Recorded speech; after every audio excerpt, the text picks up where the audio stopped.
Hello, and welcome back to the No Score Review Show, where we have in-depth critique and nuanced discussion of some of the latest movies, video games, and television. I am your host, Nick Green, and today I am doing a short little video on my top 10 most anticipated releases of 2024. This is my first video of 2024. It's been a slow rollout in these first couple of weeks for me in terms of the no score stuff and just getting back into watching movies and playing games and whatnot. I still actually haven't gone to see anything or even just watch anything at home yet, but I am very excited to get back into the swing of things. And without further ado, I want to jump right into it. This will be a ranked list, so we're going to start with number 10. Godzilla x Kong, The New Empire, or Godzilla and Kong, The New Empire. This is the latest entry in the MonsterVerse universe with Godzilla and King Kong that started back in 2014, produced by Legendary Pictures and distributed by Warner Brothers. I'm looking forward to it. These movies have been just big, dumb, fun. The character side of things is severely lacking. I am intrigued to revisit the first Godzilla, Gareth Edwards Godzilla from 2014, to see how it kind of holds up. It's been a long time since I've seen it, but the more recent entries, particularly King of the Monsters and Godzilla versus Kong, the characters were just so forgettable, so bland. I just did not care anytime they were on screen. It was all about the big, action set pieces between Godzilla and Kong, like whether they were both in the movie or not. Just big monsters fighting each other. That was the main pull, and I mean that kind of is the main pull for these movies. But especially with Godzilla -1 at the end of last year, that just made these films look like a joke. In terms of just showing how such a compelling human story can be told in these types of genre films. But I am keeping my expectations low in terms of that side of things. I'm very much looking forward to the big pull that is the big monster fights. I'm intrigued to see why Godzilla has his pink spikes and why Kong has a big giant metal glove that he's wearing. Again, big, dumb fun, and I'm very much here for it. Coming in at my number 9 slot is Deadpool 3. This will be his debut into the MCU, which I am very much looking forward to, as I'm sure most people are. Very, very intrigued to see how they do it. There's been a lot of theorizing on the internet and everything. I've had my fair share of kind of just head canon theories on my own of how they could do it. Some really fun ways they could do it, especially with his kind of whole shtick of breaking the fourth wall and everything. And I'm glad that they're embracing the R rating, still staying kind of true to his roots, I guess, if you want to call it that. And I will be doing my best to try and avoid all of the kind of set leak photos and everything that have been coming out, because I want to know as little as I can going into this one. And it's actually, I think, the only, as of right now anyway, the only theatrical release for the MCU this year, unless things change drastically. But yeah, it'll be kind of interesting to get only one theatrical release from the MCU this year. And I'm glad that it's Deadpool 3. Next at number 8 is Fallout Season 1. This is being produced by Amazon Prime for Prime Video. And I'm a big Fallout fan. I played 3, New Vegas, and 4. I dipped my toe into Fallout 76 only recently when it came onto PS Plus. And just great memories with those games, like the writing, the world building, the aesthetic of the whole thing. I think these games are what largely got me so interested in that kind of like old 30s to 50s era aesthetic.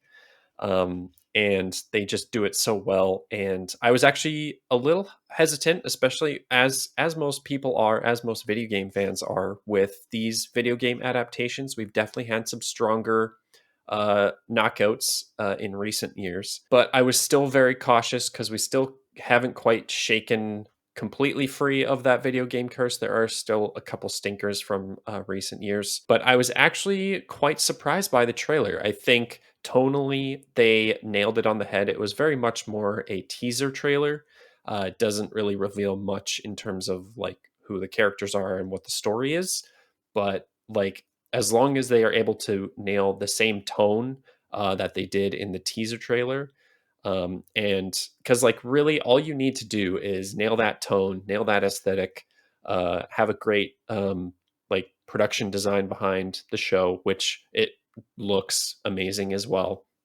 The money is clearly there. So as long as there's some like likable characters, some like witty dialogue and everything, and a fairly intriguing story behind that, then I think it'll be a knockout of the park. So I'm very much looking forward to Fallout, the TV show, and yeah, we'll see how it ends up being. Next on the list at number 7 is Maxxxine, the third film in a trilogy from T. West, horror filmmaker, starring Mia Goth. And it is kind of a follow up to the first film, kind of a direct sequel in terms of chronology, anyway, following the main character. I think her name is Maxxxine. And I've only seen the films once, the first two anyway, but really liked them. Really liked the stylistic choices in those films. They were very evocative of like 70s and like maybe like 60s to 80s horror, like Grindhouse and just like some of the really grungy stuff, very evocative of the Texas Chainsaw Massacre, the original. And yeah, I'm just very excited to see what Mia Goth and T. West do with this next entry. It's going to be set in LA, I believe, in the adult film industry scene, and kind of Maxine's rise to fame and what she'll do to kind of rise to the top. So yeah, one of the higher profile horror films that I am very excited for this year. At number 6 is Kingdom of the Planet of the Apes. This is a kind of follow up to the reboot trilogy that wrapped up a few years ago, I think 2017 or 2018, and kind of takes place in the same universe. Like dozens of years later, hundreds of years later. I'm not quite sure how far in the future, but far enough for ape civilizations to kind of start prospering and flourishing and really like establishing themselves. The big thing with this one, like every time I see that trailer, this is a rare occurrence for me nowadays, but every time I've seen that trailer in theaters before I go see a film, I get goosebumps. I am like just so excited to kind of dive back into this world. It has this kind of gravitas behind it, that's like really this really whimsical, like hardcore sci-fi adventure that I'm very much excited to get back into with these films. I was like completely content with that trilogy of films being done and over, but I'm glad to see that they're kind of going back into this universe and this world, especially with how things wrapped up. But there definitely still is some storytelling opportunity there. So I am very interested to see where they go with it. At number 5, we're getting into the top half of the list now. Joker Folie à Deux, I think is how you say it. The second movie from Todd Phillips, starring Joaquin Phoenix. And this time around, it will also star Lady Gaga. I really liked Joker when I first saw it. I think I've actually seen it like 3 times in total now. I still really enjoy it. It like as soon as I know there was a lot of controversy, kind of or like kind of internet discourse surrounding that film of like it's nothing new. It's very derivative of several films before it, which I completely agree with and can totally see it. Like I saw King of Comedy, Martin Scorsese's film with Robert De Niro, not long after that film, and it like is a carbon copy of it basically, as well as a few other inspirational pulls as well. But still, I still like it. I'm a sucker for it. Joaquin Phoenix is amazing in that film. The score is awesome. It looks great, and I am so intrigued to see what they do with this sequel because apparently it's supposed to be a musical. Again, Joaquin Phoenix, Lady Gaga as potentially Harley Quinn.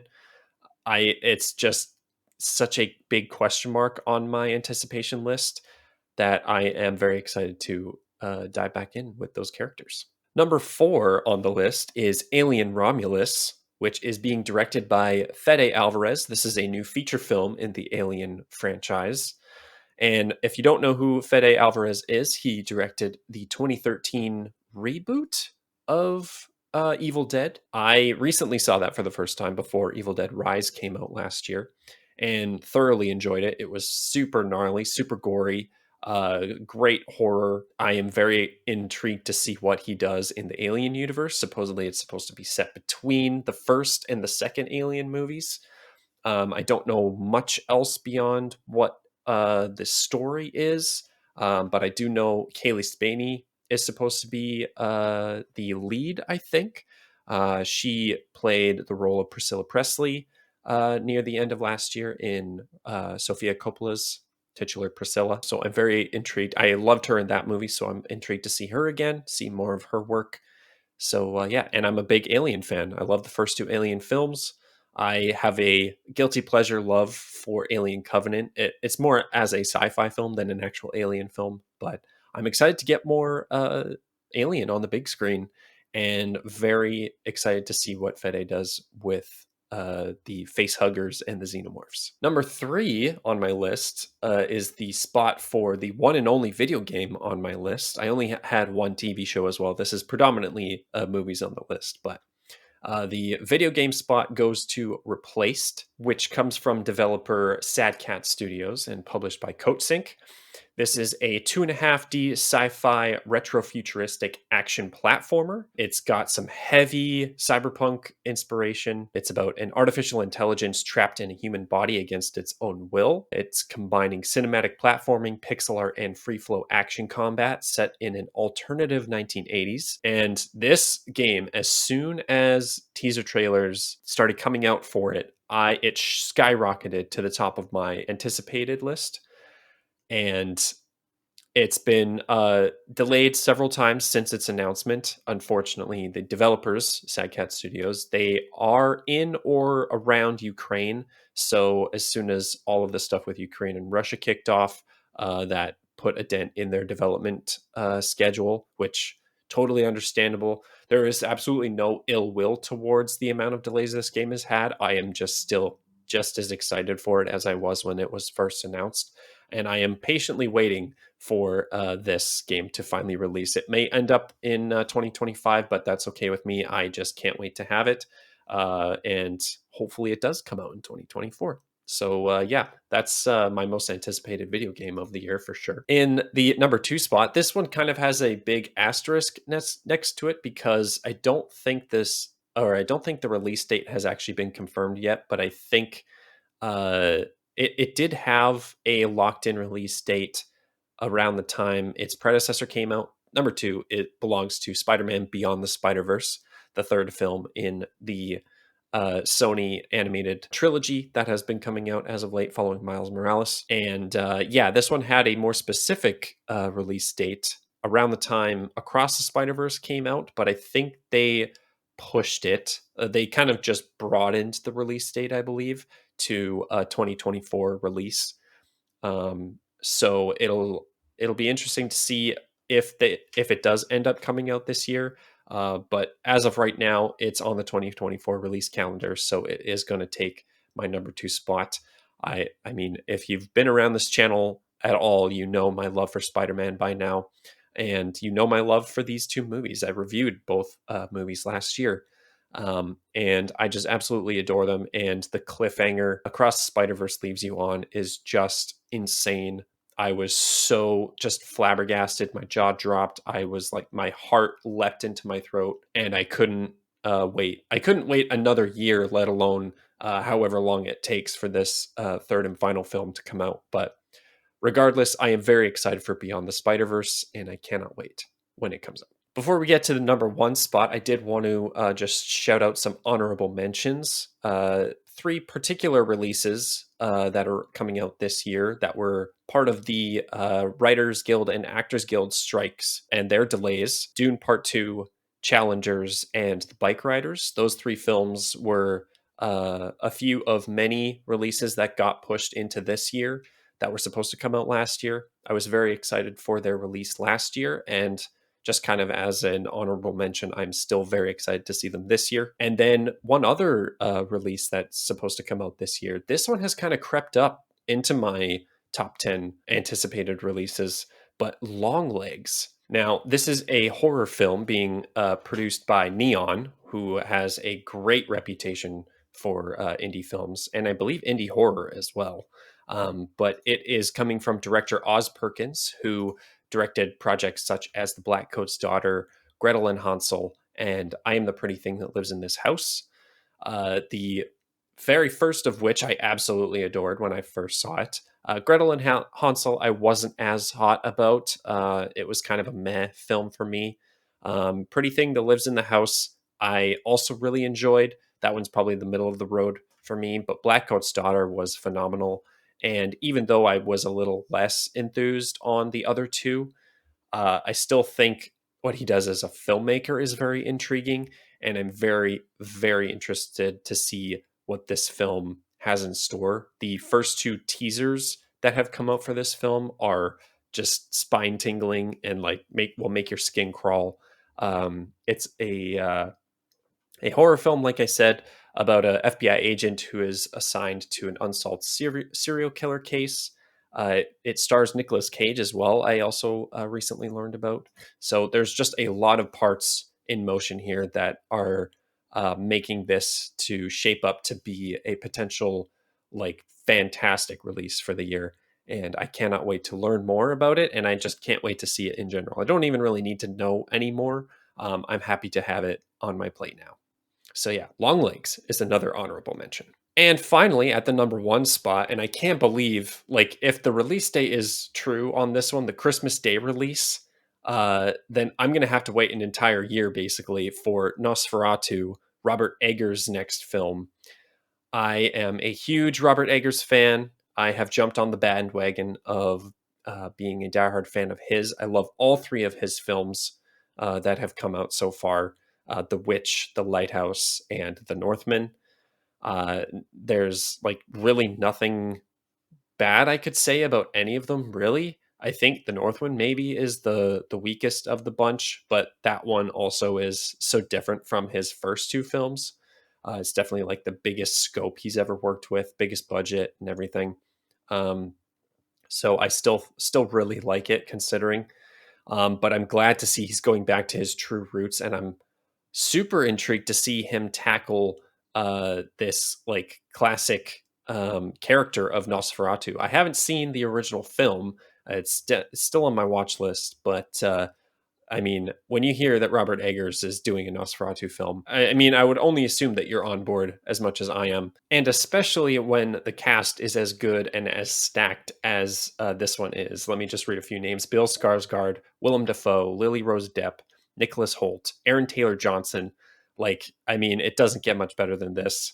And Robert Eggers is at the helm. So I am all in for this one, and I cannot believe it's going to be coming out on Christmas Day. So not only will I have to wait almost an entire year still to see this film, but I'm also going to have to probably wait until like after Christmas Day because I'm not going to probably be in the vicinity of a movie theater that's playing this film. So yeah, I don't know what I'm going to do. I'm going to be just in a tither this holiday season for 2024, but that doesn't mean that it is any less deserving of my number one spot. I am eagerly awaiting that film. It got a like letterboxed page like a couple years ago now, maybe.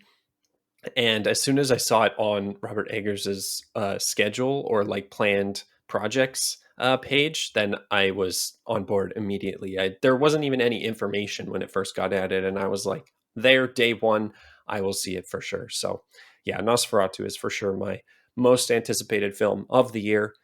And yeah, that's going to be my top 10 with a couple honorable mentions in there as well. It this year is shaping up to be a very interesting one. There are lots of things that are on the calendar for me that I am interested to see. Among the top 10 films that or releases, I should say, that I listed here. Lots of other movies, video games, and television to watch this year, as always. So be sure to stick around to the No Score Review Show on YouTube or your favorite podcast listening services. That's where you'll get all of the reviews that I do for any new releases. And then I will also be doing some more franchise and review videos covering some of the upcoming franchises that have new releases this year, as well as the No Score re-review show. I only ended up getting out one episode of that last year before Across the Spider-Verse, but the re-review show is basically identical, but it's just covering stuff that has already come out.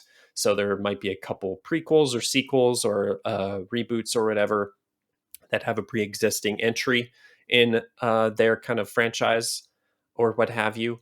So I will be doing more reviews for those pre-existing releases with a variety of guests as well. So be sure to stick around for all those lovely faces to appear again this year on the channel.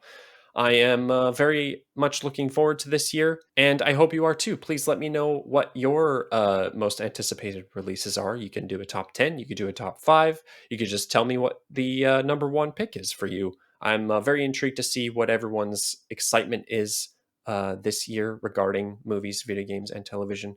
And let's talk about it down below. You can tag me on the socials as well at NoScore or at NoScore Reviews, and let me know what you're excited to see as well. As always, you can find me on YouTube and your favorite podcast listening services. Thanks so much for watching and listening to this short little video, and we will see you very soon. Bye-bye.